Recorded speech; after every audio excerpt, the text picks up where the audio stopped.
Junior merit scholarship पिला माने जोटा कि नवेम्बर 30 तारिख लास्ट डेट अच्छी तेणु ओडिशा स्टेट स्कॉलरशिप पोर्टल खोलिक रखी देखु माने मोबाइल रे किंबा लैपटॉप रे खोजी पारिबे तापरे स्कीम्स को जीवा स्कीम्स गला परे देखंतु एठी जूनियर मेरिट स्कॉलरशिप लिखाई क्लास 11th आउ 12th पाई तेणु 12th रे जो माने अछंती से माने रिन्यूअल करि परिबे 11th जो माने अछंती फ्रेश अप्लाई करि परिबे लास्ट डेट अच्छी 30 नवेम्बर 2024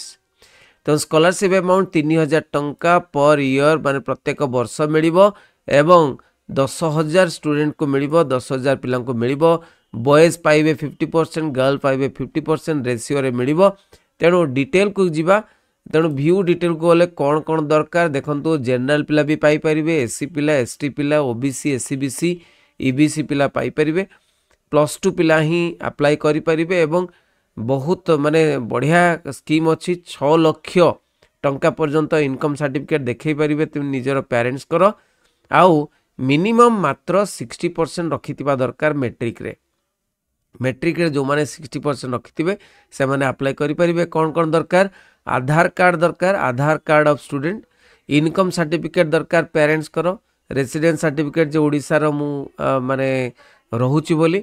आ copy of passbook of bank account पासबुकटा निहाती दरकार कहीं से पासबुक ही पैसा आसबो पासपोर्ट साइज फोटोग्राफ दरकार कॉलेज आईडी कार्ड दरकार आउ marksheet of last exam pass दरकार तेणु जो भी कंप्यूटर सेंटर अच्छे से अप्लाई करि परिबे डिटेल रे तिके देखिदबा डिटेल रे देखिला बेल को देख पिला माने एटा 14/11 रे आस्थिला तो 14/11 रे आसीची जे जूनियर मेरिट स्कॉलरशिप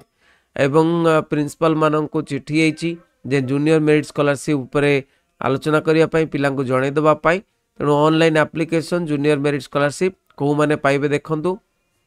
एटी लिखा है एप्लिकेशंस देख पिला माने applications have been invited for eligible student studying class 11 जो माने पाठ पढुछंती and award of junior merit scholarship through state scholarship portal through रे से माने अप्लाई करि परिबे www जोटा scholarship.odisha.gov.in 10,000 मेरिटोरियस स्टूडेंट को दिया जीवो 60% मार्क मिनिमम रखिथिबे आउ 10th बोर्ड रे माने 10th बोर्ड रे रखिथिबे आउ पेरेंट्स को इनकम 6 लाख रु अधिक नथिबो सेही भली इनकम सर्टिफिकेट देखिया को पड़िबो तेणु 16 तारिख रु आरंभ हो जाइछि एवं 30 तारिख लास्ट डेट अछि 30 तारिख लास्ट डेट अछि देख पिला माने 30 नवेम्बर शेष दिन अछि तेणु अप्लाई कर दियंतु एबे तेणु कौन कौन दरकार मु तुमको कहली अप्लाई करिया पाई कौन कौन दरकार कौन नहीं तेणु एठी जो एडवर्टाइजमेंट न्यूज़पेपर खबर कागज रे बाहरी हो जोटा कि देख ऑलरेडी तो माने हे गलानी जूनियर मेरिट स्कॉलरशिप 10,000 बॉयज एवं गर्ल्स 50-50 रेशियो रे पाइबे 50% रेशियो रे 3,000 टंका पर ईयर पाइबे 2 वर्ष पर्यंत पाइबे 11th और 12th एवं 12th जो माने रिन्यूअल करिवे 11 जो माने फ्रेश अप्लाई करिवे बुझियला तेणु स्टूडेंट्स आर apply for junior merit scholarship in first year of course 11 class रे से माने फ्रेश अप्लाई करिवे तेणु को माने एक्सक्लूजन सेटा तो देखो पिला माने student pursuing their higher study through distance learning पिला माने अप्लाई करि परिबे नाही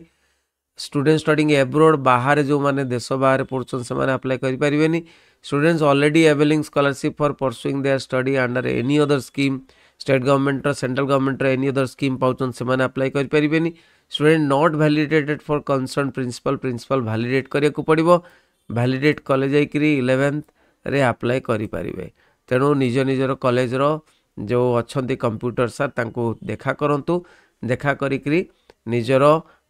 माने अप्लाई निहाती करंतु जो माने भी जनरल पिला माने अछंती जो माने ओबीसी पिला माने अछंती कोनोसी अवेल करि नाहंती से माने जो जूनियर मेरिट स्कॉलरशिप टा अवेल करि परिबे ठीक अछि थैंक यू वेरी मच समस्त शेयर करिवे रहिली बंदी उत्कल जननी।